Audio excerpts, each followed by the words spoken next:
All right, Miles, we got to talk about the Atlanta Falcons. Look, that was a crazy, wild back and forth. But no matter what, at the end of the day, all you can say, Miles, is the Atlanta Falcons, a team that everybody said was one of the worst teams in the NFL. CBS rated them the worst roster in the NFL coming into the season. You and I said, not true. They've got a lot of playmakers, they've got a lot of talent, and so far they're showing it. Miles, this team is first place in the NFC South. Who would have thought at this point in the year, number one team in that division would be the Atlanta Falcons? The Falcons believed in it, and they found a way to get it done against the Carolina Panthers. This team may be a team of destiny. I don't know. Just the way they got the win today was unbelievable. And I know you got some stuff you want to cover. But before I hand it over to you, Falcons fans, we have to hear from you in the comment section below. Let us know your MVP for this game. There's a million options, right?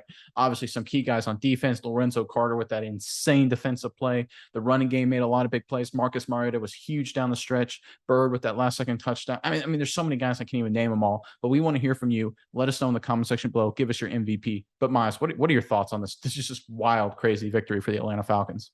First of all, Nick, the game in general was insane. Like it back Insane. and forth, back and forth. Falcons were out by a lot, came back. Panthers are always in it. Good for PJ Walker. He played pretty decent today. He looked better than any of the other quarterbacks on the Panthers roster. But the Falcons, I think the key to this game, Nick, is they decided, hey, we have some really great playmakers on our team. Let's start to get them the ball. And they fed Kyle Pitts today, 5 catches for 80 yards and a touchdown. And then Drake London had a few crucial catches. He got 4 receptions as well, and he got some big first downs, things like that. But this is a team that they're like, hey, we've got the weapons, let's use them. And these two young running backs they have in Huntley and Algier are really looking like kind of capable in the absence of Cordell Patterson. So this team is looking really nice. And it's like you said, is it a team of destiny? I don't know. Is this a team that can find a way to win? Definitely. And they've shown it today. They battled through adversity. They threw that bad interception in overtime and were able to come back, and then Panthers missed a kick, and they hit their kick. So, I mean, what more can you ask for? Yeah. This was a crazy game, a crazy day, and it's got to be a good win for the Falcons. You got to feel happy about this one, getting it done in the crunchiest of division rivalries. So I really liked what I saw from them.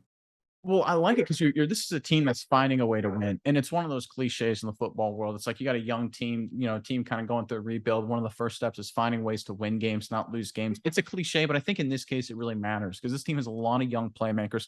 A lot of these guys are new to the NFL. Pitt's in his second year, Drake London's a rookie, right? Ebike's a rookie, right? So you got a lot of young guys, new pieces on this roster. So finding a way to win games, especially when things went really, really bad with that disastrous, essentially Hail Mary to DJ Moore, right? It's one of those things where they could have completely collapsed, and then Mariota throws the pick to start overtime. They get a very quick stop, so it's forced the kick, right? They didn't give up any significant yards after the pick. They missed the kick, but then they drive the length of the field and make the kick on the route. They made the plays they had to make, Mize.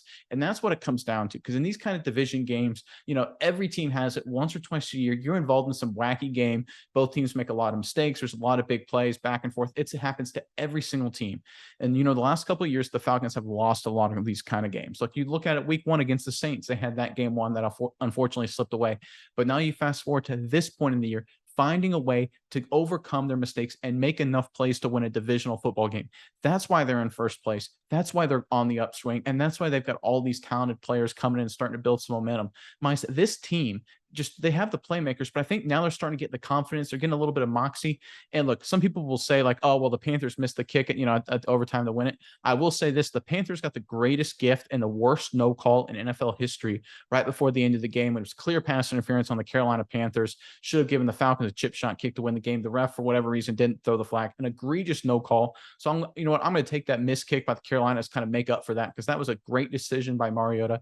Threw a jump ball one-on-one. They didn't get the call. The disastrous no call, but irregardless, the Falcons find a way to win. And this is a team, Mize, that once they find a way to win this consistently and keep it up like I think they are, and they get a little bit healthier, right? Cordell Patterson comes back. You get Drake London gets a little, more involved in the offense and things like that as these young guys get better and better. This team is dangerous. They are a real threat. Yeah, Nate. And we look at the slate of games coming up. They got the Chargers next week, and it'll be a tough game, but, J.C. Jackson's out now. The Chargers looking a little bit more vulnerable than they were at the beginning of the season.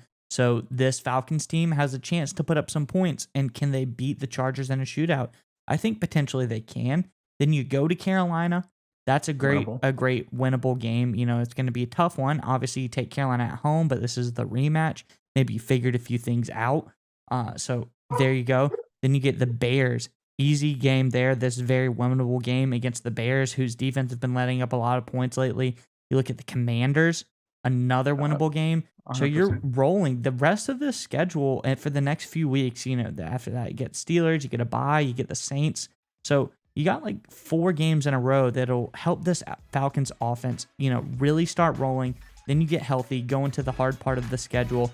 So I hope they get healthy. I hope they can keep rolling because I'm excited to see this Falcons team going forward.